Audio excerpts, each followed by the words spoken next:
As a child, we all long for a hero. As a society as a whole, we search for that leader that can be our hero. But as we mature and as we grow, it dawned on us that the hero is inside every one of us. And in the world's social media, we all start at zero.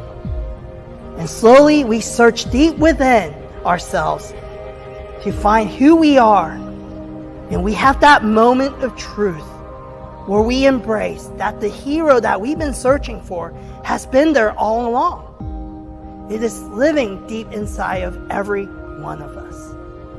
And we start embracing that journey and we become that hero that we search for.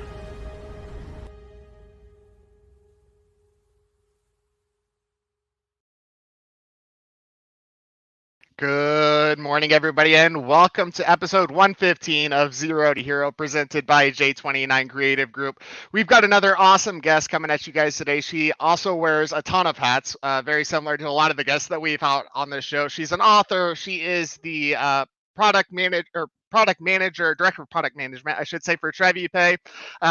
She's also a founder of a startup as well. Her name is Teresa Cain. She's also an Ingram's 40 under 40. So let's go ahead and bring her in. Teresa, how are you this morning? I'm doing well, Gino. Thanks for having me today. Oh, it's absolutely my pleasure. Thanks for coming on the show. So before we get into it, kind of tell us a little bit about what you do, not only with TreviPay, but kind of in the world.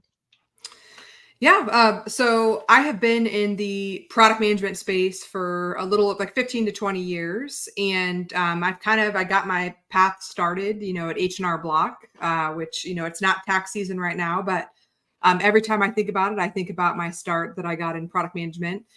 And ultimately, the path that I've kind of led down, you mentioned I'm the director of product management, user experience and design at TreviPay. And for those that aren't familiar with TreviPay, we're a global fintech, and we process 7 billion in transactions a year. So we're really heavy in the B2B space. Not only are we a great fintech, but we've got a really great community, which is something, I'll talk a bit about today, of being part of not just the TreviPay community, but also in the Kansas City community as well. Yeah. Absolutely. So you've got a book. It's called Solving Your Problems in 2 Minutes. Tell us a little bit about how you came about to writing that, what it's about, how you're solving people's problems in 2 minutes. That's incredible. So 2 hours. But you know what? It is. You know what? 2 minutes, maybe that's the next Even book. faster. There, yeah. I mean, can we condense it down to 2 minutes? I don't know. I've got a lot of problems. So yeah. We need a little more than 2 minutes. But how are we doing it in 2 hours? But no, for 2 hours. So it's interesting. So I talked a little bit about Kansas City community. So I actually got my executive MBA during the pandemic from Rockhurst University, which is an amazing program. And, as part of that, I had a final project in mind. Like, one of the options is, you could go research a new project and put something out into the market, So I had kind of made the notion that I was going to make a book for my final project. And I knew this kind of during the life of the program. And one of the challenges of, being in that program, being at an organization, we were remote for 18 to 24 months. And when we're remote, that means a lot of our problems are remote as well. So even though we're an international organization at TreviPay, we've got offices in Kansas City, we've got offices in Australia, we've got folks over in the UK, Costa Rica. So we've got team members all over the globe. But when it comes to time zones, that's one thing, let alone everyone being remote. So you could usually beforehand, you would just fly everyone in, get everyone in the same place at the same time. So problems don't stop, when you have a situation, like a pandemic, there's still problems that we need to solve. People are still spending money. And so ultimately, one of the things that I had come up with, I have been practicing design thinking and design sprint methodologies for years before that. So there's a great book I mentioned, in the book itself. It's called Sprint. It's by Jake Knapp and the team at Google. And then just the concept of design thinking from IDEO and the Stanford Design School. So that's something that was already in my background. And so I said, I had already been kind of trialing shorter design sprint for years, down to like 2 days, 1 day, half a day. And I kind of just said, you know what, I'm going to try this thing in 2 hours and see if it works. And it worked. And then I kind of repeated it a few times, and I basically made that, my thesis, for the most part for my master's, and pitched it to a bunch of events that previously I'd gotten rejected from. If you don't, at first you don't succeed, try again, right? Absolutely. And every single one of them took the topic. So that became the foundation of the research for my book, of being able to prove out, not just within TreviPay, but can other organizations have value of this process, and they've had value. So it's been an exciting journey. I released a second edition of the book earlier this year. Part of that is because it's an iterative process. You're constantly learning and evolving, and how you're looking at tools and processes. So I've also continued to evolve as a product and UX practitioner myself. I love it. Yeah, ever-changing landscape, especially when you speak of working remotely and all the technology that comes along with that. There's definitely a barrage of problems that come up for sure. I love it. So Teresa, putting all of kind of the professional stuff aside, I'm going to ask you, give us your elevator pitch. Who is Teresa Cain? Yeah, you kind of mentioned, I'm someone that wears many hats, and I think as a product practitioner, like, I consider myself an author, I consider myself a product executive, I'm a mom, I'm a wife. And so ultimately, I think if I were to think about who I am, I'm someone that's very driven to try and make an impact wherever it is that I'm involved or I touch. And I think that doesn't just stop beyond TreviPay or with the book or any startups I'm helping coach or in my home life. I'm also super involved in the community, and I always have been. I actually won years ago a Movers and Shakers Award, for the state of Kansas, and I've continued. I was the president of community service in high school. I was the vice president of community service in college. So I think for me, who I am really embodies my involvement in the community and the ways that I can give back to that, whether that's through my career or through my time. I love it. Absolutely. Kansas City, we've got quite a few of those, which is what makes this such an amazing place, is that we love each other, right? We love the community. So definitely appreciate your work you're doing there. Tell us a little bit about your social media journey, kind of how that's helped, with TreviPay, how that's helped with the consulting business, the book, all of it. I mean, obviously, when you started all your pages, we've got 0 likes, 0 follows, nothing, right? So talk a little bit about how you've taken it from 0 and to where you're at now. Yeah. So it's been an interesting journey. So I'm what you would call a geriatric millennial.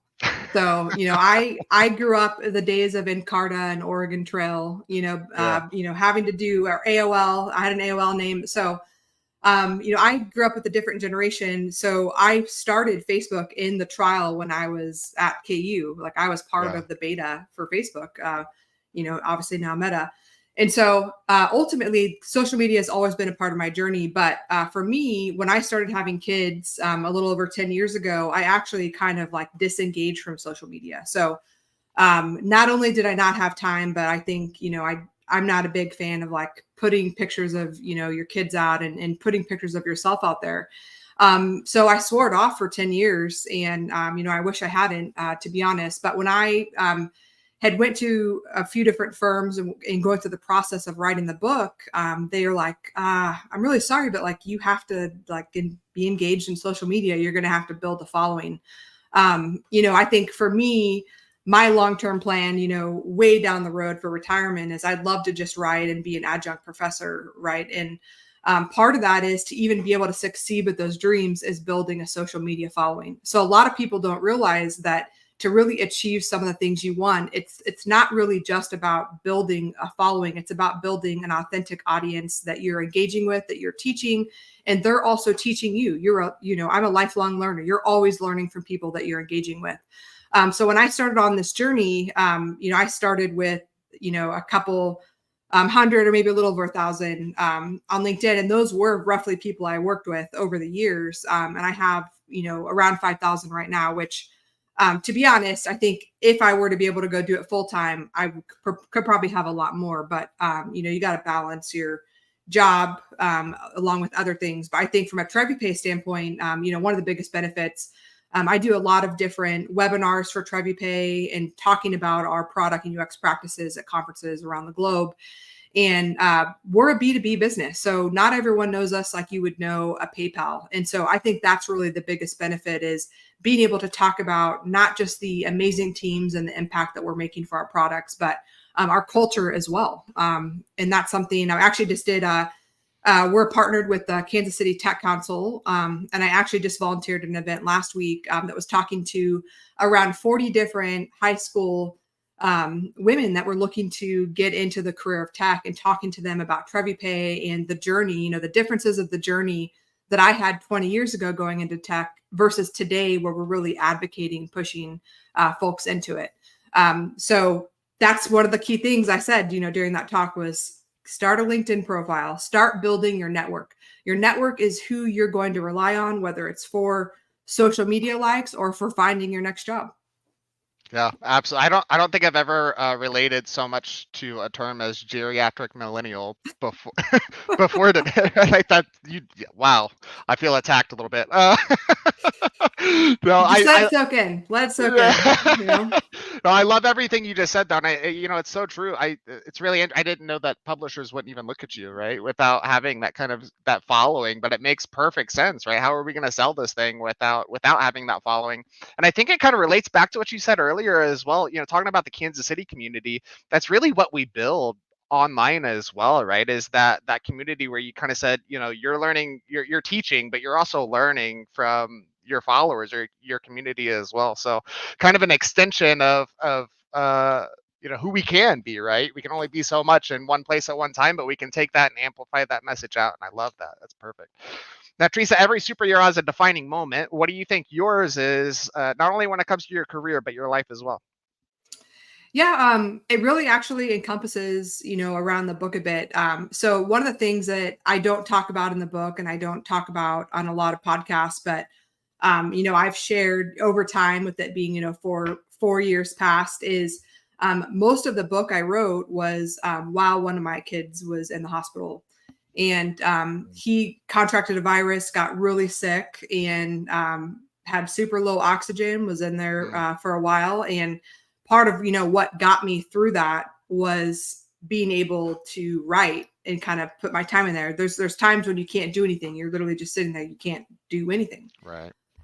Or, they're sleeping in the night. And so for me, that was really a defining moment of looking at my work-life balance of how I'm spending time, with my kids versus my career, and focusing on my goals. And I think, a lot of times, there's a term called, I don't know if you're a parent, but it's called the parent tax, right? So as a woman in tech, an entrepreneur, you're spending these years, 10 years, building your career while you're building your family. And so for me, that was a defining moment in determining, well, what is it I want? Is my goal to go be a CEO one day, or is it to be a present mom that's able to balance, a little bit of both? And so to me, that was a defining moment of, I think you can achieve it all. And I think it's really about creating that right balance of what's right for you.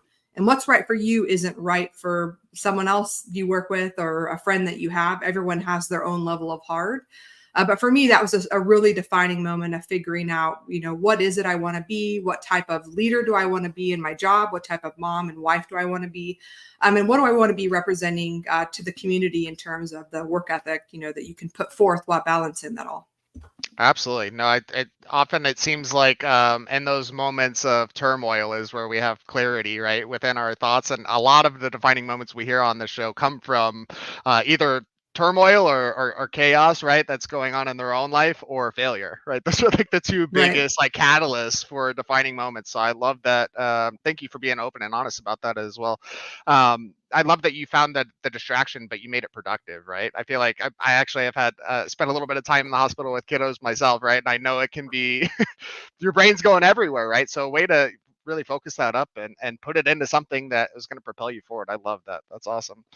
Teresa, all heroes have attributes as well as villains. What do you think are the attributes that really define more of what a hero is on that hero side? Yeah, I think, if you were to ask me this question when I was a kid, it'd be vastly different from today, right? So when I think of what a hero is, I strictly think of someone that's inspiring and dominant and powerful. And there's certainly been a number of women heroes that have inspired me over the years that led me to think that.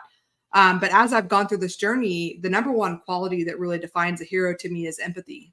Yeah. I think that as a hero, you need to be empathetic to all sides, and that should really define your ethics and values as your hero journey.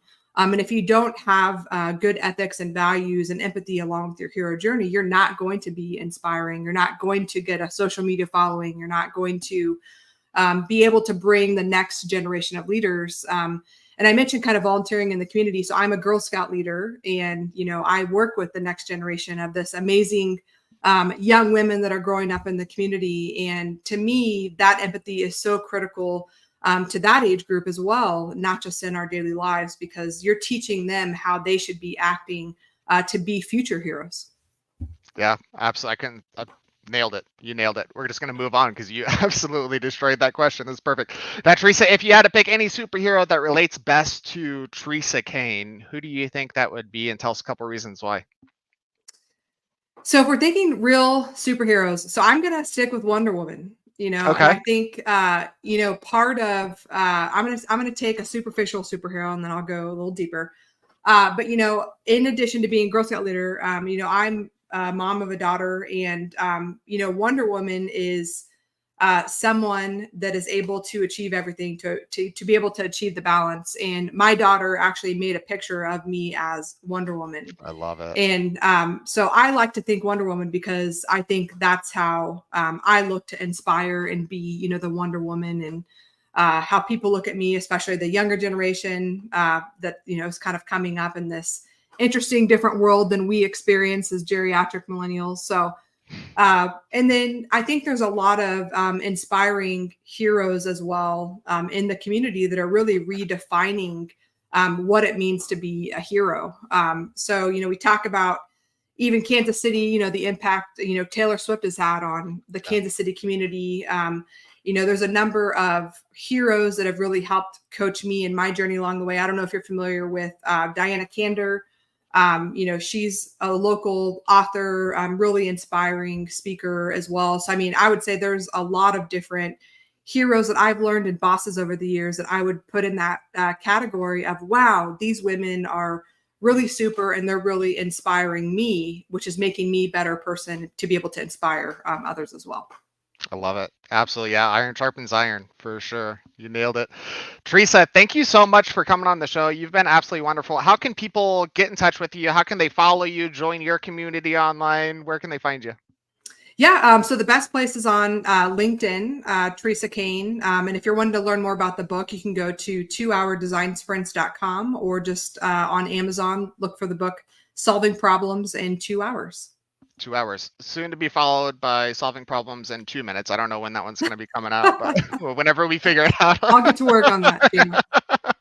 Right on. And then obviously you can always go to TreviPay.com if you're a business that are looking for those fintech services as well.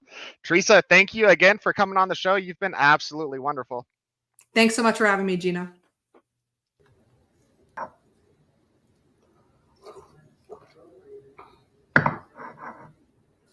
Hey, are we still live? Hey guys, we're still live. Hey guys, this is Kevin Kwok, founder of J29 Creative Group. So who are we? We're a marketing agency here in Kansas City. We're all about a holistic approach to marketing that builds your brand and nurtures online community.